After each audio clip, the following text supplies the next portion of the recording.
Nakakainis din talaga itong si Kapitan, ano? Isipin mo, tayo pa talagang pinagruronda ngayong gabi. Tayo na ngayong naka-duty kagabi hanggang kaninang umaga. Tapos dito pa talaga sa may paanan ng bundok. Hayaan mo na.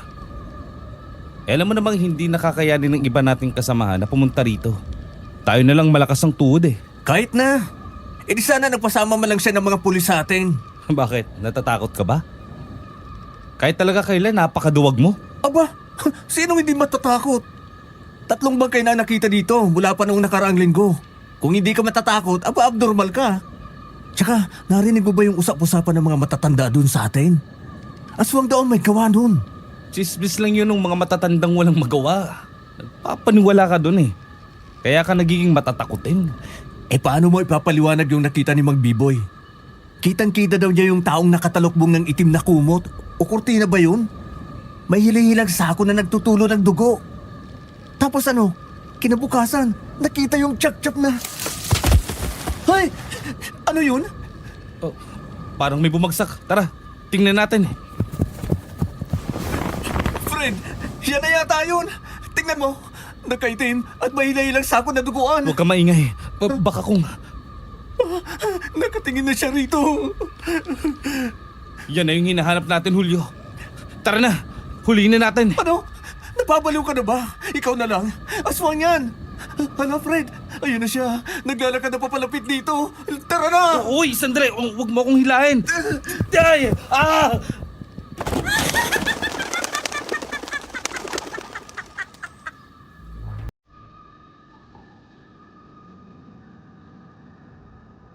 Minsan ka na bang nalinlang ng isang magandang mukha? Yung tipong nagdiwala ka kaagad dahil malaanghel ang itsurang to. Kung oo, bueno, hindi ka nag-iisa. Dahil ako natutunan kong mali ang ganitong pananaw sa pinaka nakakatakot na paraan. Gusto mo bang malaman kung paano at ano ang nangyari? Pues, pakinggan mo ang karanasan ko na ibabahagi ko sa inyo rito. Ako nga po pala si Fred, isang tubong Quezon na ngayon ay payapa ng naninirahan dito sa Maynila kasama ng aking mga apo. Ang kwentong ito ay nangyari noong kabinataan ko. Ngunit kahit ilang taon nang lumipas ay hindi ko malilimutan ng itinuro sa akin ng tadhana na totoo ang mga aswang at hindi mga kwentong bayan lang. Natutunan ko rin dito na bawat karanasan natin ay may ambag sa kung ano tayo ngayon. Maliit man yan o malaki.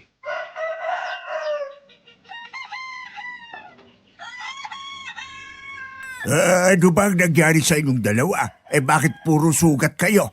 Napatakbo pa talaga sa akin si Mario para sabihin duguan kayong dalawa. Akala ko kung ano nang nangyari sa inyo. Nakainom ba kayo nang magronda kayo? Naku, hindi po, Kapitan. Ang totoo po niya, no? Nakita namin yung gumagalang aswang. Aswang? Saan naman? Kayong dalawa ha?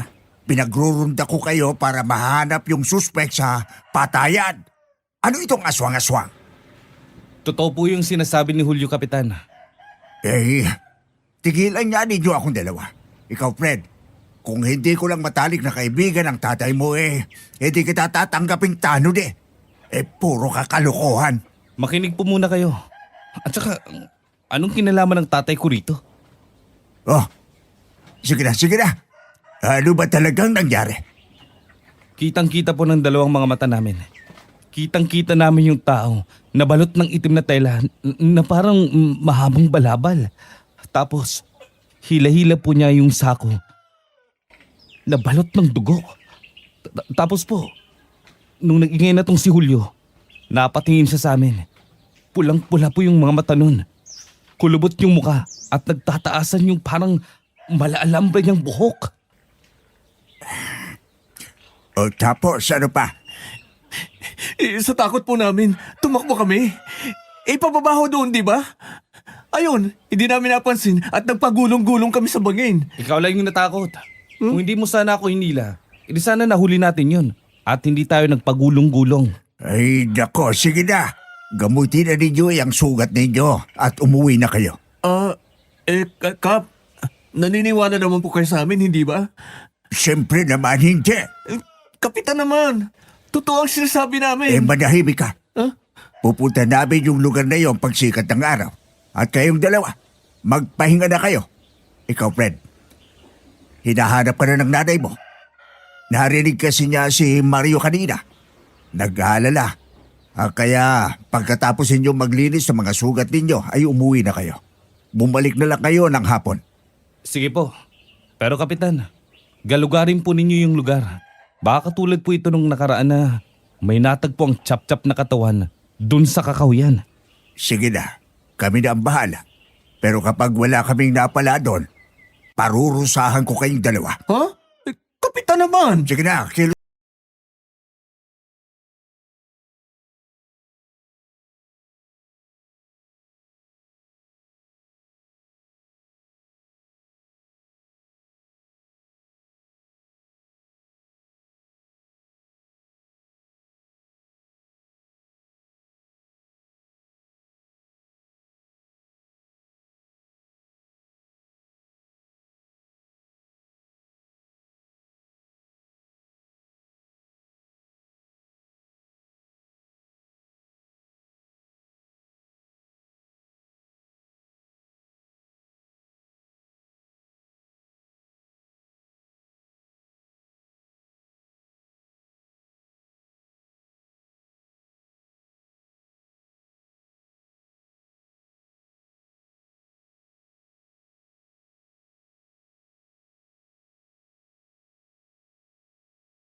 makita. Narinig ko yung kwento ninyo at naniniwala akong aswang nga ang nakita niyo, Fred. Naalala mo ba yung palaging sinasabi ng lolo mo noon? Yung hula niya para sa baryong to. Yung may dilubyong darating at dadanak ang dugo rito. Ay, naalala ko yan. Yun yung bukang bibig niya noon eh. Dadanak ang dugo, darating ang dilubyo. Isang demonyo ang maghasik ng lagim. At may isa na susupil sa kanila. Yun! Yun yung laging niyang sinasabi noon. Fred, hindi kaya ikaw yung nasa hula? Baka ikaw yung susupil, yung tatalo sa aswang. Kalokohan mo, Julio. Ako? Ako na pasuwet, basag ulo. Malayo sa imahe ko ang pagiging bayani. Pero kung kailangan kong harapin ang aswang na yun, gagawin ko para sa baryo natin. Wala sa imahe ang pagiging bayani. Naku, narinig mo ba kung paano ka magsalita? Gagawin ko ang lahat para sa baryo natin. Bayaning-bayani ang datingan eh. Tumigil ka nga. Eh? Tama na yan. Naitabi ko yung mga gamit ni tatay. Hahanapin ko yung ibang librito at mga gamit niya. Kumain na muna kayo. At maya-maya ipapasok na ulit kayo. Sige na. Kung ano mang demonyo ang gumagala dito sa atin, sana mahuli na yon. Nakakakaban na rin kasi, lalo na sa gabi. Doon ko naalala si Lolo Luding.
Alam mo bang basahin yan? Hindi.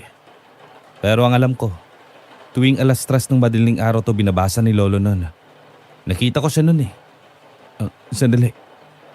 May Tagalog naman oh. Ito. Orasyon, proteksyon, laban sa aswang. Tagalog yung pamagat pero ibang salita yung mismong dasal. Mainam na pag-aralan mo yan.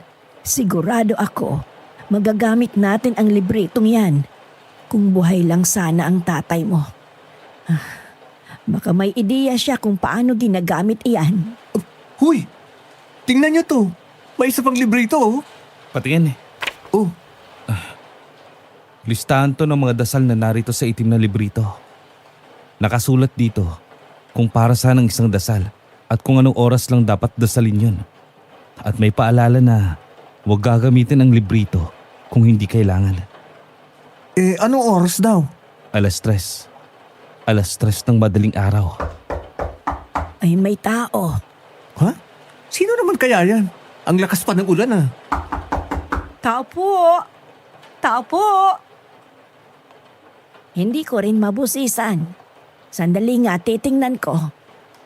Sandali! Nariyan na! Pasensya na ho kayo.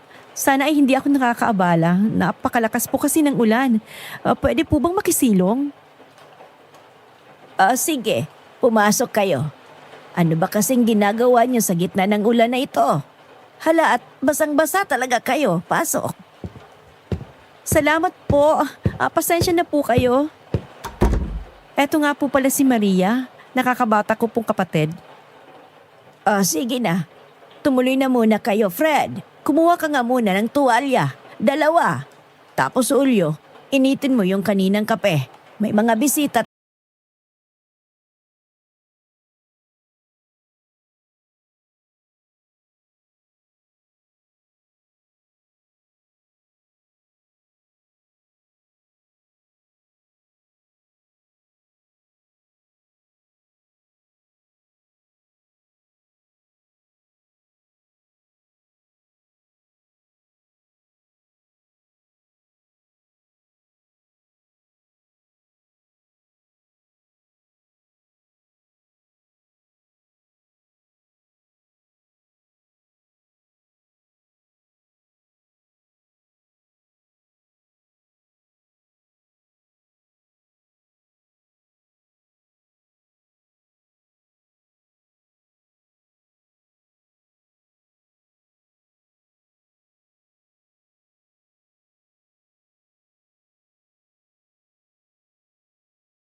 ang aswang.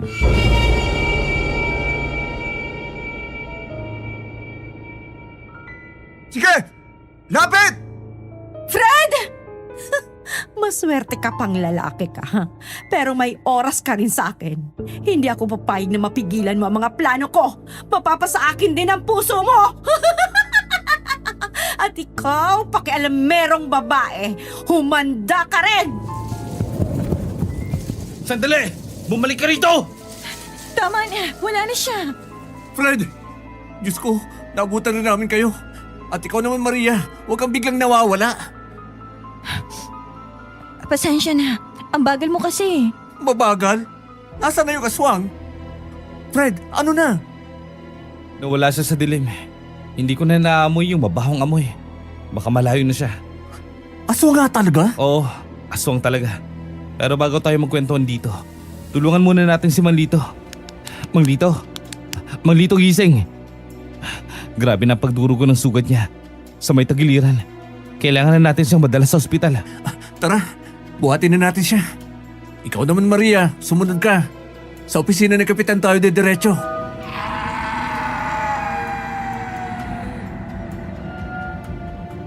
Mabilis kaming umalis sa lugar na yon. Kahit na hirap kami ni Julio, walang reklamo naming binuhat si Manglito. Kaaway ko siya pero nagbago na ako noon. Mas gugustuhin kong makita siyang ligtas kaysa mamatay sa kamay ng halimaw na iyon sa kakahuyan. Papalapit pa lang kami sa opisina nang salubungin kami ng iba naming mga kasamang tanod at kaagad din nilang tinawag si Kapitan.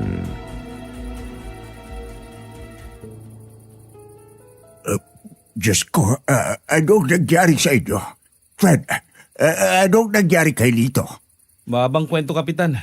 Pero sa ngayon, kailangan muna nating madala si Manglito sa ospital.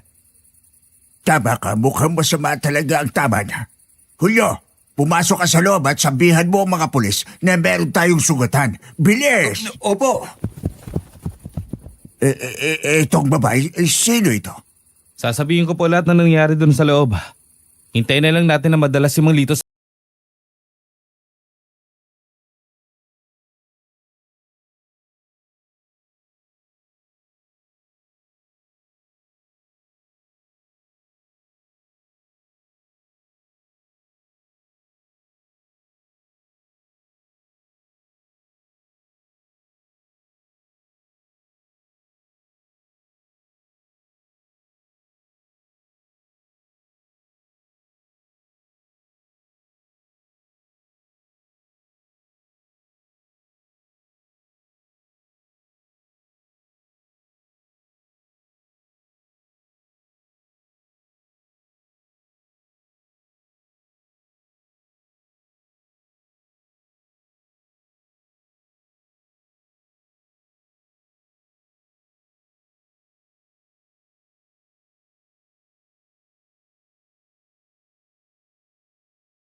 Gising ka na pala. Sandali lang ipagsasando kita ng sopas. Nagluto kasi ang nanay mo kanina. Maria, bakit nandito ka pa? Kinailangan kasing umalis ng nanay mo at si Julio sinundo ng ate niya. Ayoko namang iwan ka ng walang malay at baka kung anong mangyari sa'yo. Ganun ba? Salamat kung ganun pero siguro makakauwi ka na. Baka hinahanap ka na ng ate mo. Siguro nga. Ayos ka na ba? Sigurado ka na pwede na kitang iwan? Oo, salamat ng marami. Ako ang dapat na magpasalamat sa'yo sa pagtulong mo sa akin kagabi. Kung hindi dahil sa'yo, baka kung ano nang nangyari sa akin. At saka, napakabuti mo. Hindi yan totoo. Nanay ko lang nagsasabi rito na mabuti ako. Totoong mabuti ka. Isipin mo, halos ibuwis mo yung buhay mo para iligtas yung kaaway mo. Yung umiinsulto sa'yo at sa tatay mo, hindi lahat kayang gawin yun. Ginagawa ko lang tama. Oh, may tao. Sino yan? Ako ito, si Celia. Narito ba si Maria, Fred? Ate mo pala. Sige na, ikaw na magbukas. Ate, pasensya na. Ano kasi, Pambihira ka, Maria. Pinag-alala mo naman ako. Buti na lang at nakapagtanong ako kina Kapitan. Narito ka lang pala Teka, anong ginagawa niyo bago ako dumating? Bakit nakahubad ka, Fred? Maria, anong... wala kaming ginagawa ate. Ang totoo, kakagising lang niya. Totoo yan. Pasensya ka na ha. At hindi na namin siya naihatid kagabi. Delikado na kasi. At mayroon na namang paglusob na nangyari. Mag-ingat pala kayo ha. Lalo na sa gabi. May gumagalang aswang. Aswang? Nakakatawa no? Pero kitang kita ko ang demonyong yan. At tingnan mo naman tong mga sugat ko. Hala, oo nga. Mag-iingat kayo. Lalo na malayo sa sentro ang bahay niyo. Pero teka, pabango mo ba yung naamoy ko? Pasensya ka na ha, pero ang tapang kasi. Bagong bili ko doon sa bayan. Sinubukan ko. Kaso naparami ata eh. Salamat sa pag-aalaga niyo sa kapatid ko. Aalis na kami. Nakakaya na sa inyo. Nako, wala yon. Pero kung kailangan na ninyong umalis, sige, mag-iingat kayo. Kung ayos lang pala sa'yo, bilang pasasalamat na rin, iniimbitahan ko kayo sa amin. Bukas ng gabi, maghapunan tayo. Ate, Bakit, Maria? May problema ba doon? wala naman. Oo nga Fred, isama mo na rin si Julio bilang pasasalamat ko sa inyo.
Yung dapat ako luhuran.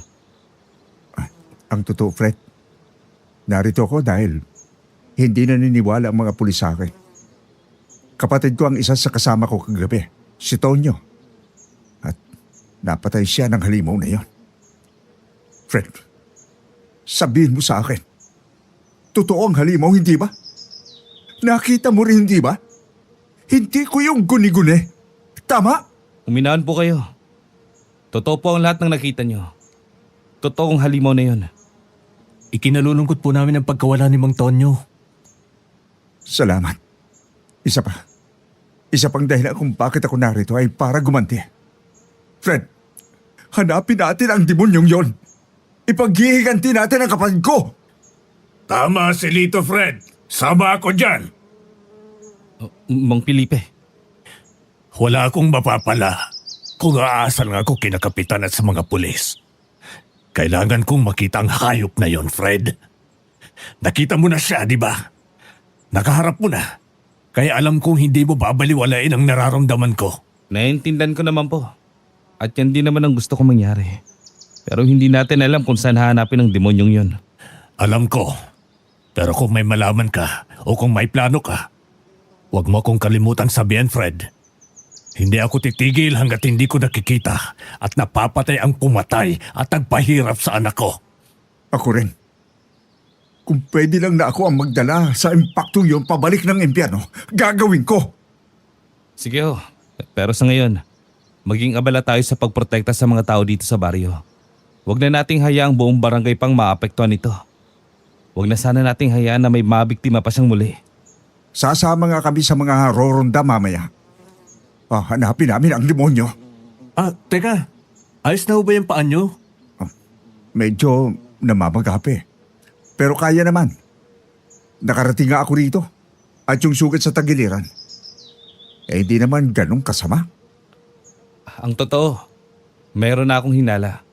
Pero hindi ko muna sasabihin hanggat hindi ako sigurado. Sa ngayon, maging mapagmasid at maingat po muna.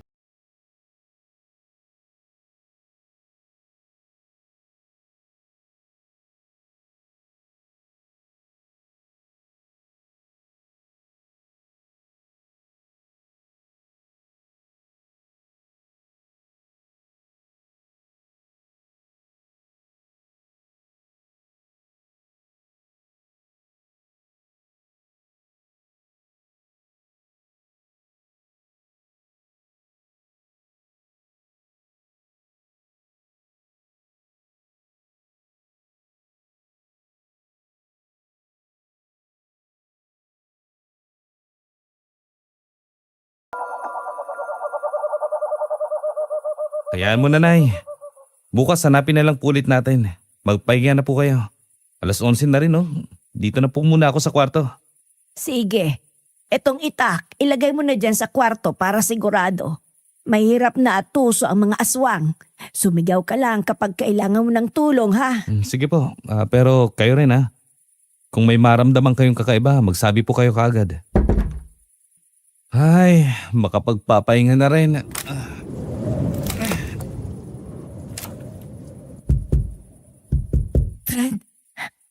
Fred, Sinong nariyan? ako to, Fred. Si Maria. Binabalaan kita. May dala akong itak. Isang maling galaw mo lang pagbukas ko ng bintana. Siguradong matatagpasan ka. Ako talaga to, si Maria. Oh. Dali, buksan mong bintana. Maria? Anong ginagawa mo dito? 10 oras na ng gabi, ha? Hindi ka naman makakauwi nito. Papasukin mo muna ako, dali na. Sandali. Ano ba munang kailangan mo? Ano ba, Fred? Hindi ako kaaway. Dali na, baka makita pa ako ni Ate Celia dito. Inuulit ko, Maria. Hindi ka sasantuhin ng itak na to. Oo na. Kinuha ko ang kamay niya at marahan siyang inalalayan para makapasok sa bintana. Malamig ang mga kamay niya at doon ko napansin na parang umiilaw ang mga mata niya at medyo matatalas at mahahaba ang mga pangil niya. Napaurong ako. Isinara niya ang bintana at mabilis na lumakad papuntang pinto at pinatay ang ilaw.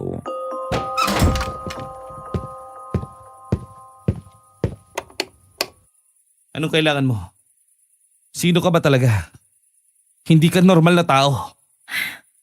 Fred, oo, tama ka. Hindi ako normal na tao.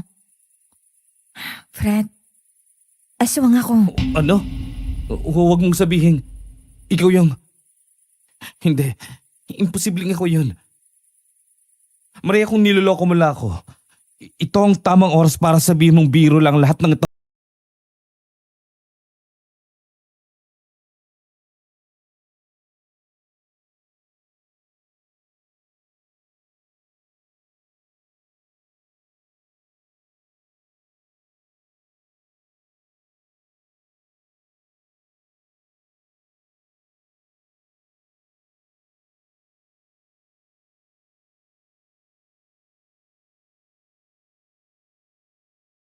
Papatayin mo na ba ako?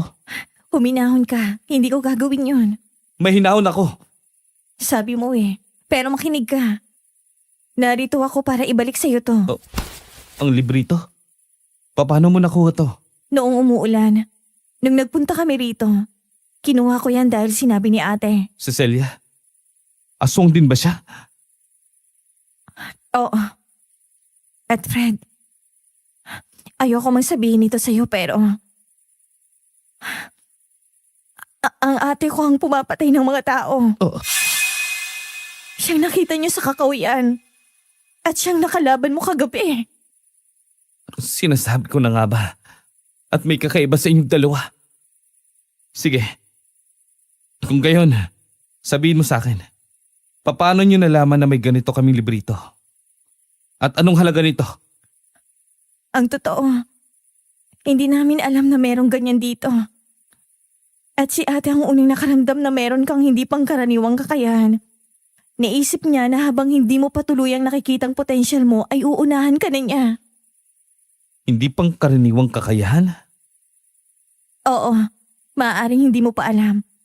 Pero totoo yun at nakikita namin yun sa isang tao. Sa oras na makita lang namin ito. Marahil dahil ito sa lahi mo, Fred. Narinig ko na albularyo at tagatugis ng aswang ang lolo mo. At yung librito. Natatakot si ate na baka kapag nabasa mo yan ay mas magising mo pang kakayahan mo. Sige, sabihin na natin ganun. Pero bakit mo ibinabalik sa akin to? Kung totoo ang sinasabi mo, ibig sabihin ay kalaban niyo ako. Kaya sabihin mo, bakit ibinabalik mo to? Dahil gusto kong talunin mong ate ko. At ayaw kitang mapahamak, Fred. Wala na kaming mga magulang. Lumaki kami sa poder ng mapang-abuso naming tiyuhin. Walang araw na hindi niya kami pinagsasamantalahan. Araw-araw noon. Impyernong buhay namin, Fred. Hanggang isang araw, may nakilala kami ni ate na isang aswang. At ano? Pinili niyong maging aswang kagaya ng taong yun? Ang gusto lang namin noon ay makalaya mula sa tiyuhin namin. Kaya naging desperado kami. Gamit ang isang dasal at 2 itim na bato. Ginawa kaming aswang ng babaeng yon. At nung gabing naging aswang kami, tinapos ni ate ang taong nagpahirap sa amin ng maraming taon. Akala ko doon na matatapos yun. Pero simula pa lang pala yun. Hindi niya kinayang sumpa. At nawala ng kontrol, tama? Oo, Pero bakit ikaw? Bakit hindi ka naging kagaya niya? hindi ko alam. Siguro dahil hindi ko hinayaan ang sarili ko na kainin ng galit. Nahihirapan din ako, Fred. Pero mas pinili kong kumain ng mga hayop kesa ng tao. Nasanay na lang din ako sa ganon. Mabuting tao si Ate Celia. Palagi siyang nariyan para sa akin. Noon yun. Pero ibang-iba na siya ngayon. Wala na siyang ibang bukang bibig kundi ang pumatay at kumain. Naintindihan kita, Maria. Pero Mapapahamak ang buong baryo. Kung hindi mo pipigilan ang ate ko, Fred. Marami pang mga mamamatay at marami pang mga taong magdurusa. At ayaw yun ng ate Celia na kilala ko. Pakiusap, Fred. Patayin mo ang halimaw na yon. Hindi ko na kayang makita na kinakain siya ng sumpa. Hindi ko na kayang makita yung ate ko na nagiging halimaw sa itsura at sa gawa.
halos mabalot ng dugo. Ang apo ko! Ang apo ko, pakiusap! Pakiusap, tulungan ninyong mabawi ang apo ko! Ano ho bang nangyari, Lola Sita? Anong nangyari dito? May aswang, Celso, may aswang! Pinatay niya lahat ng alaga namin, nakita naman ninyo! Pagkatapos kinuha niya ang apo ko! Celso, walang kamuwang-muwang yung bata! Sobra na talaga ang hayop na yon. Dapat na siyang mapatay sa lalong madaling panahon. Tama ka. Dapat kung anong ginagawa niya sa mga biktima, yun din ang gawin sa kanya. Demonyong yun! Maria, sa tingin mo, Oo. Ang ate Celia ang may gawa nito. sa palagay mo, saan kaya niya dinala yung bata? Pinatay niya na kaya? Hindi ko alam. Pero lahat ng pinapatay niya, dinadala niya muna sa bahay. Fred, uuwi muna ako. Titingnan ko kung naroon nga ang bata sa amin. Sasama na kami. Wag. Kung magpapadalos-dalos tayo, mas marami lang masasaktan at mapapahamak. Ganito, umuwi muna kayo. Magpapadala ako ng uwak sa inyo. Kaya iwan mo lang na bukas ang bintana ng kwarto mo. Kapag pumasok ang uwak, buhay ang bata. Kung dumapo lang ito sa bintana, patay na. At kung sa puno naman, ibig sabihin, hindi ko nakita ang bata sa bahay. Sige, magtitiwala ako sa iyo. Pero sa oras na makumpirma na naroon ang bata, ay lulusob kami kaagad. Wag. Gusto kong magplano at maghanda ka ng maigi. Pag-aralan mong librito. May kasunduan kayo ni ate na pupunta ka sa amin, di ba? Yun ang kunin nating pagkakataon para iligtas ang bata. Huwag kayong mag-alala.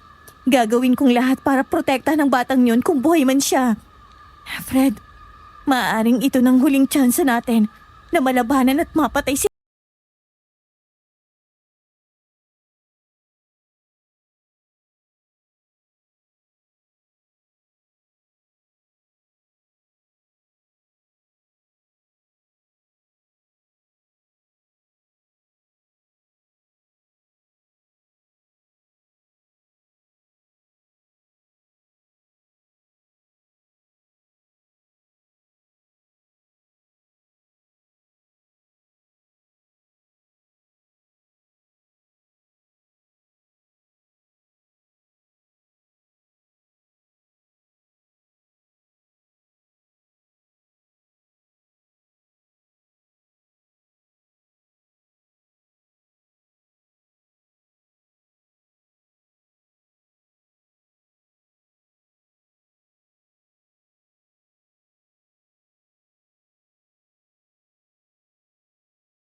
Natapos ko yun pero kasunod noon ay nakaramdam ako ng matinding sakit ng ulo.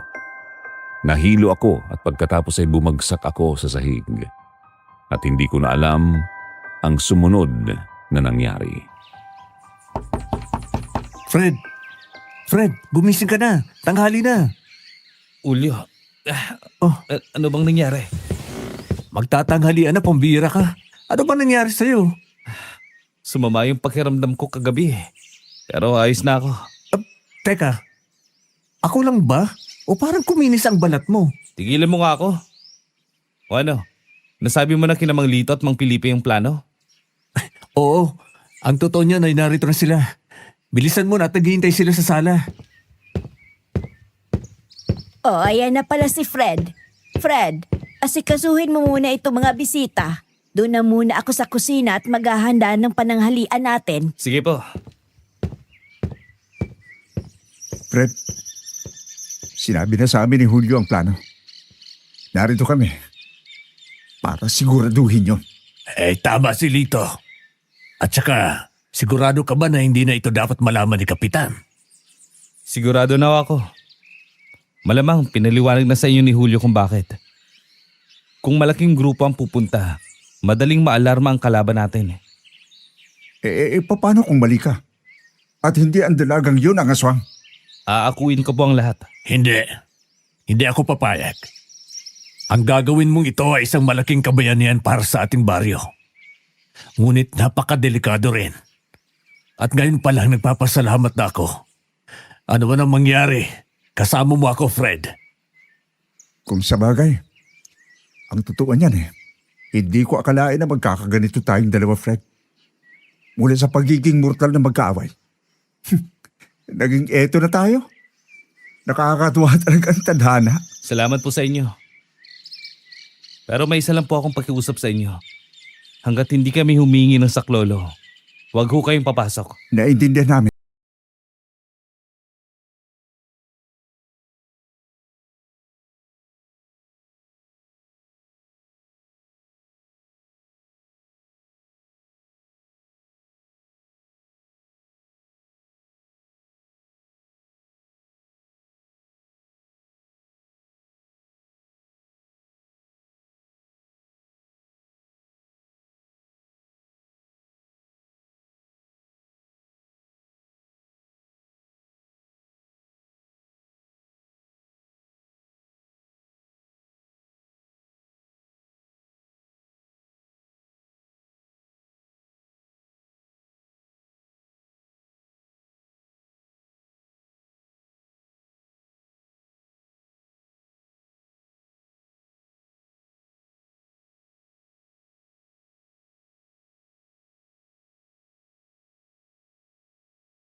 Oh, heto. Kumain na tayo.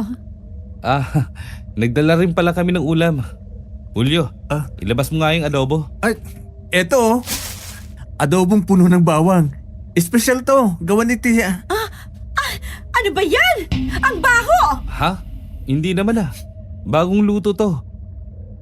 Baka naman, may dahilan kung bakit mabaho sa'yo itong adobo. Dahil ba sa bawang? Anong sinasabi mo? Maria! Alisin mo nga ang ulam na yan dito! Sandali. Walang mali sa adobong to, Celia. Bisit ka. Hindi na ako magpapaligoy-ligoy pa. Umamin ka. Ikaw ang aswang na pumapatay sa baryo, di ba? Sinasabi ko na nga ba at nakakahalata ka na? Oo! Ako ang aswang na yon. O, ngayon, alam mo na. Ano ang gagawin mo? Hayop ka. Itinatago mo lang pala sa likod ng maganda mong mukha ang tunay na kulay mo. Ngayon, magbabayad ka. Magbabayad ka sa lahat ng buhay na inutang mo. Ikaw? Pagbabayarin ako sa mga ginawa ko?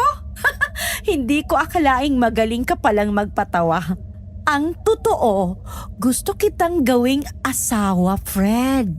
Ngayong gabi, aakitin sana kita at ibabahagi ko sa iyo ang sumpa. At iyang kaibigan mo? Iyan sana ang iaalay natin sa Diyos ko. Ang kaso, binigo mo ako. Leche. Alay palang tingin mo sa akin ah. Fred, ano? Bilisan na natin to. Kagaya ng dati. Oo, Julio. Kagaya ng dati. Itinaob ni Julio ang lamesa. Nagtapon at nagtalsikan lahat ng nasa ibabaw noon at natigilan pa kami nang makita ang laman ng mga nakatakip na plato. Mga putol na daliri. Tenga at meron ding mga mata. Halos nabubulok na ang mga yon na talagang nangaalingasaw na. Dumukot ng asin si Julio sa loob ng bayong. Hindi yun napansin ni Celia. Kaya naman nang lulusubin na niya si Julio, isinaboy ng kaibigan ko ang asin sa kanya. Nagsisigaw sa sakit si Celia at kitang-kita namin kung paanong nalapnos ng asin ang makinis niyang balat. Punyeta kayo! Maria! Tulungan mo ako! Pasensya na.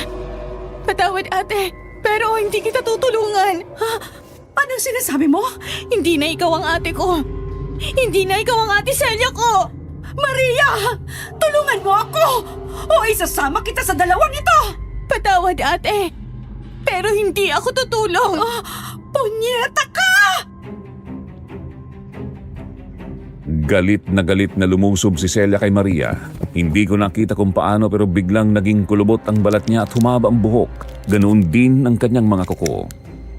Tumalon ako. Naabot ko ang buhok niya at hinila ko iyon ng buong lakas. Bumaling siya sa akin. Uurong sana ako nang maramdaman kong may nakapulupot na sa leeg ko. Buhok na pala niya yon. Kaagad naman yung itinaga ni Julio pero tumalbog lang ang itak niya. Hinawi siya ng aswang at kaagad na tumalsik ang kaibigan ko at humampas sa dingding. Unahin na kita! Sinayang mo ang pagkakataon, Fred! Pwede ka sanang mabuhay ng matagal kasama ako. Akala ko, iba ka sa mga tao. Pareho ka rin pala nila. Nagkukunuan ng mabuti kahit nahalang din naman ang sikmura! Ate, tama na. Pakawalan mo si Fred. Maria, hayaan mo na ako. Pakawalan mo na ang bata. Buhay siya, hindi ba? Patakasin mo na! Wag! Iaalay ko ang batang yon! Handog ko yun sa kabilugan ng buwan! Maria, patunayan mo sa ate mo na hindi kailangan maging masama ng mga katulad nyo! Tumakbo si Maria sa isang silid at narinig kong bumaba siya sa isang hagdanan. Lalo namang nagngit-ngit sa galit si Celia. Hinigpitan niya ang pagkakasakal sa akin. Binalingan niya ako. Dinakot niya ang mukha ko at buong lakas akong iniumpog sa sahig. Nagdilim ang paningin ko roon. Hindi ko na alam kung ano ang nangyayari. Iniangat niya ako. Sasaksakin na sana niya ako ng kuko niya nang makita kong dinamba siya ni Julio. Nagpagulong-gulong sila at doon na ako nakawala mula sa buhok ni Celia. Julio! Pakialamero ka! Gusto niyong magsabay-sabay? Sige! Bitawan mo ako! Fred, alalahanin mo ang laman ng librito! Ah! Ano? Paano naibalik sa'yo yan? Hindi mo na kailangang malaman! Wala naman akong pakialam. Hindi mo naman yan magagamit ng ganoon kadali. Ngayon, tapusin na natin ito. Uunahin ko na ang kaibigan mo! Inulit ko sa isipan ko ang orasyon laban sa mga aswang. Ganoon din ang ilan sa mga natatandaan ko mula sa librito. Pagkatapos noon ay parang muling gumaan ang pakiramdam ko at naging mas malinaw ang aking pag-iisip. Nawala rin bigla ang takot at kaba na nararamdaman ko. Hinugot ko ang itak ko at buong tapang akong lumusob. Unang atake ko ay nagawa kong patansikin ni Celia gamit ang kanyang buhok, pero muli akong tumayo. Tumakbo ako. Nang ako manghahawiin niya ulit ako ay nagawa kong makailag. Tinaga ko siya at tinamaan ko siya sa balikat. Sumigaw siya ng pagkalakas-lakas at nang magkaroon ng pagkakataon ay kumawala mula sa kanya si Julio. Tumakbo si Julio sa bayong namin at kinuha doon ang nakapulupot na buntot pagi. Ngayon, tingnan natin kung hanggang saan ang kaya mong halimaw ka! Sige! Magsama-sama pa kayo! Mga inutil! Mga kuto! Mga walang silbing nilalang! Kung meron mang walang silbi dito, ikaw yon, demonyo!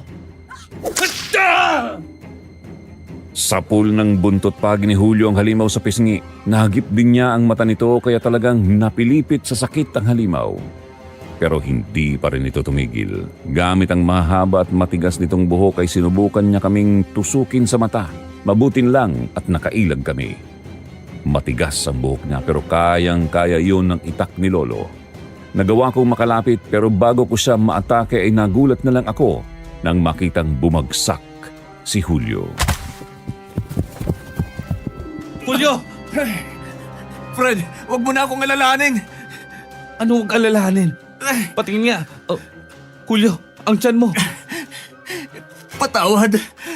Patawad kung hindi na kita matutulungan pa. Pakisabi na rin kina nanay na... Tumigil ka. Hindi ka mamamatay rito. Drama! Nakakayak naman kayong dalawa, no? Huwag kayong mag-alala. Hindi naman magtatagal at magkakasama na ulit kayo. Fred, makinig ka. Ipangako mo. Ipangako mong tatapusin mo. Fred, sa likod mo! Ah! Paglingon ko, naroon na ang matutulis at matigas na buhok ni Celia.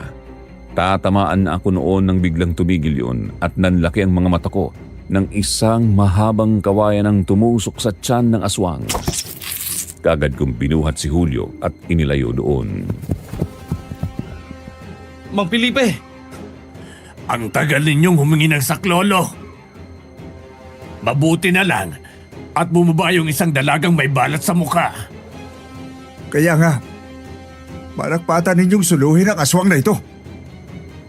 Mang Lito, ibig sabihin ligtas na yung bata. Ligtas na. Naroon na siguro sila kay Kapitan ngayon. At ilang sandali na lang. May darating ng tulong. Pero hindi na natin kakailanganin yon, hindi ba, Felipe? Oo, tatapusin na natin to para sa anak ko. Para sa kapatid ko at mga kaibigan. Akala ninyo siguro ay magagawa na akong patayin ang kawayan na ito? Ano? Sige! Lusam! Itinaas ni Mang Felipe ang mahabang kawayan at nagawa noong iangat si Celia. Si Mang Lito naman ay lumapit at walang habas na pinagtataga ang aswang. Talsika ng dugo sa paligid pero panay lang ang halakhak ni Celia na parang natutuwa pa sa nangyayari. Binunot ni Mang Felipe ang kawayan at yun ang pinakamalaking pagkakamali na nagawa niya. Nakawala si Celia at nilusob siya. Kaagad akong tumakbo. Hindi ko alam pero parang napakabilis ko doon. Naabutan ko ang buhok ng halimaw. Hinila ko yun at sabay taga sa likuran ng aswang. Nagawa ni Mang Felipe na makailag sa atake ni Celia. Bumaling sa akin ang aswang pero muli siyang natuhog ng kawayan ni Mang Felipe. Akala ko ba, hindi ka nasasaktan? Eh, bakit nagsisigaw ka? Ha? Fred! Iyong itak mo na hawak mo! Gamit to ng lolo ko noon. Ginawa ang itak na to para sa mga katulad mong kampon ng kasamaan. Hindi! Hindi dito matatapos ang lahat ng pinaghirapan ko! Papatayin ko kayong lahat! Mamatay man ako ngayon, isasama ko pa rin kayo sa impyerno! Ate, tama na! Ate, tapos na! Alam mo sa sarili mo na tapos na ang labang ito! Isa ka pa! Traidor! Akala ko, kakampi kita! Akala ko kasama kita sa lahat ng ito! Tayong dalawa na lang! Pero nagawa mo pa rin akong traidorin! Dahil ayaw na kitang makitang nahihirapan, ate! Alam ko, naririnig kita gabi-gabi, umiiyak ka! Nakikiusap ka sa Diyos na sinasamba mo, natigilan ka na niya! Ate, hindi mo kailangang itago sa akin na nahihirapan ka!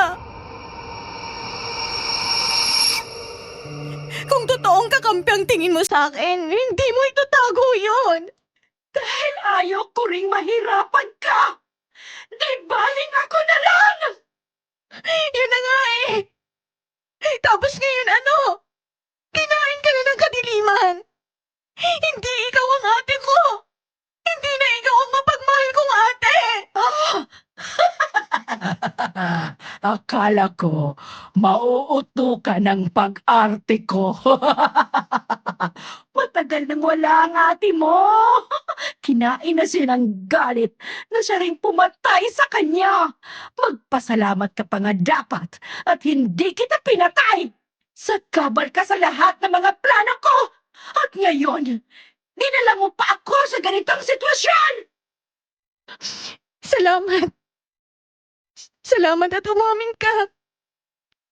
Ngayon, mapapatay na kita ng walang pag-aalinlangan. Para sa ate ko at para sa lahat ng buhay na inutang mo! Wala kang utang na loob! Kung wala ako, hindi kayo makakalayasa!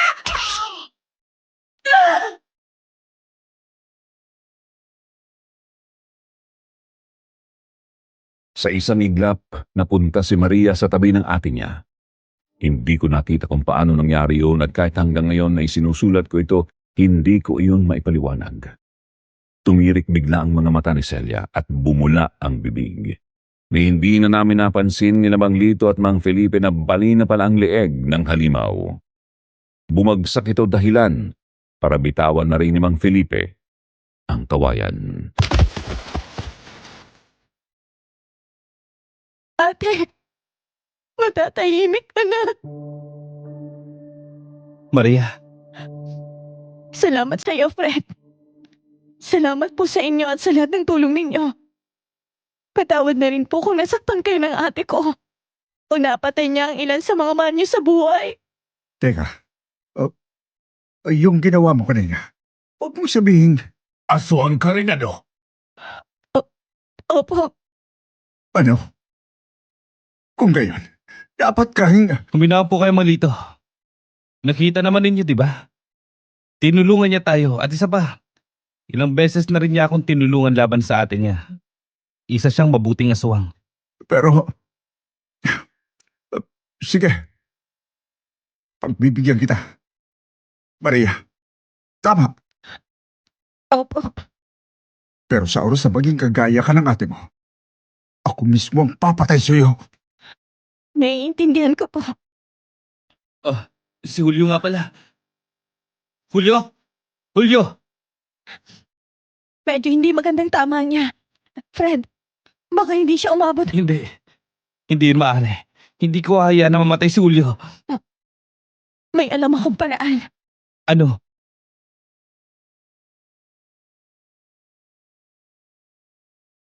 Lumapit si Maria sa bangkay ni Celia at nakita ko mula sa bibig ni Celia ay kinuha niya ang isang itim na bato. Lumapit siya sa akin at binigay yun. Tiningnan ko ito. Itim na itim yun at tila nagliliwanag.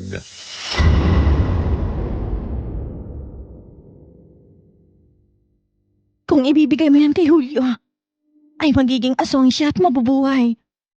Isa itong kalokohan. Ayoko, Fred. Hindi baling mamatay na lang ako. Ayaw ko maging halimaw kagaya ng Celia na yun. Pero Julio, Hayaan mo na. Salamat sa lahat, Fred. Anong nangyayari dito? Kapitan! Kapitan, si Julio po. Kailangan niya ng tulong. Ano man nangyari? At itong nakahandusay dito, sino to? Ipapaliwanag po namin ang lahat sa inyo. Dalhin po muna natin si Julio sa pinakamalapit na ospital. Sige, sige. Mga kasama, kunin ninyo si Julio at dalhin sa pinakamalapit na ospital. Sasama ako sa kanila. Sige po. Salamat, Mang Lito.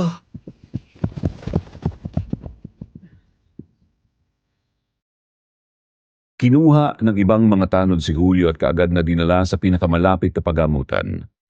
Kami naman na naiwan ay pinaliwanag kay Kapitan ang nangyari. Hindi siya naniwala noong una pero nang makita niya ang mga parte ng katawan na nagkalat doon ay doon na siya nakumbinsi na aswang na ang nakalaban namin doon. Pero wala kaming sinabi tungkol kay Maria. Maging si Mang Felipe ay walang sinabing kahit ano tungkol kay Maria. Hindi na rin sinabi ni Maria na ang bangkay na naroon ay si Celia. Iba naman na kasi ang itsura noon. Sinabi na lang namin na dala ng aswang na iyon ang mga parte ng katawan na naroon.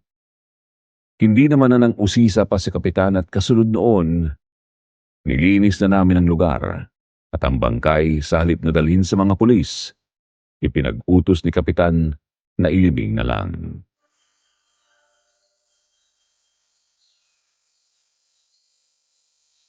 Ayos ka lang ba, Maria? Oo. Malungkot pero ayos na rin ang nangyaring to. Siguradong tahimik ng kaluluwa ng ate ngayon. Itong ribulto na lang na ito ang kailangan nating sirain. Tapos, siguro tapos na talagang lahat ng ito. Pero, sapat na kaya na inilibing na lang natin yun itong itim na bato? Sinubukan naman nating sirain. Pero wala talaga eh. Mas mabuti na yun kaysa mapasa kamay pa ng ibang tao. Kung sa bagay tama ka.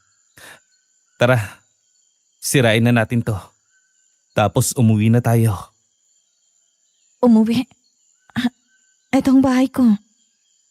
Sa amin ka na uwi, magmula ngayon. Ha? Hindi ko hayaan na mag-isa ka rito. Hindi rin yun gugustuhin ng ate mo. Ayaw kong namalungkot ka at lumaban sa mga masasamang alaala ng nag-iisa. Kaya, sumama ka na sa amin. Tapos, Bahala na. salamat. Salamat, Fred. Hindi ko alam kung magiging posible ang lahat ng ito kung wala ka.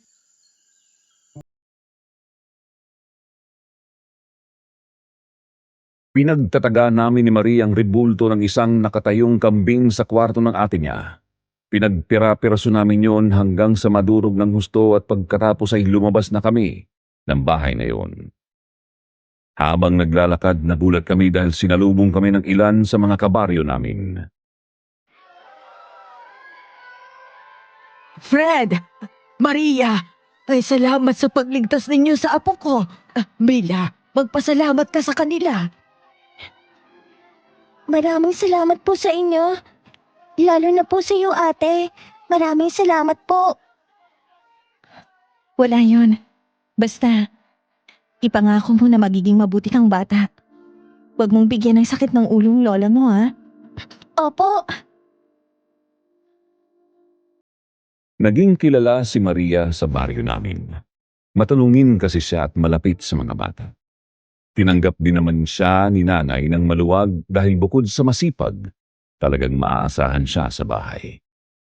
Ilang beses kong sinubukang gamutin ang pagiging aswang niya pero walang nangyari. Sa ngayon, masaya na kaming namumuhay na magkasama. Oo, nagkatuluyan kami. Nagkaroon ng 3 anak at ngayon ay may mga apo na. Unti-unti ko nang nararamdaman ang epekto ng katandaan. Pero kailanman, hindi ko malilimutan ang karanasan na ito. Sana ay nagustuhan ninyo ang aking kwento at may napulot kayong aral kahit papaano. Maraming salamat, Sitio Pangil. Mga kasikyo pangil, muli na naman tayong nakapakinig ng isang napakagandang kwento mula sa ating letter sender.